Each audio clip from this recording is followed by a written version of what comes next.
మీ కాలేజ్లో ఫెస్ట్ జరుగుతుంది అనుకోండి. నార్మల్ డేస్లో అయితే ఒక 100 మెంబర్స్ వస్తారు మీ కాలేజ్ క్యాంటీన్కి. అదే ఫెస్ట్ రోజు అయితే మేబీ 500 మెంబర్స్ వస్తారని చెప్పి ఒక ఎక్స్పెక్టేషన్ అనేది ఉంటుంది.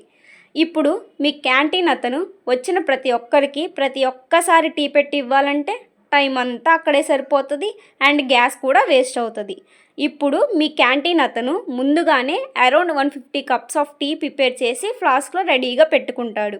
ఇప్పుడు ఈవినింగ్ టైంలో ఒక్కసారిగా 150 మెంబర్స్ టీ కోసం వచ్చారనుకోండి, ఆల్రెడీ ఫ్లాస్క్లో రెడీగా ఉన్న టీని వెంటనే సర్వ్ చేస్తాడు.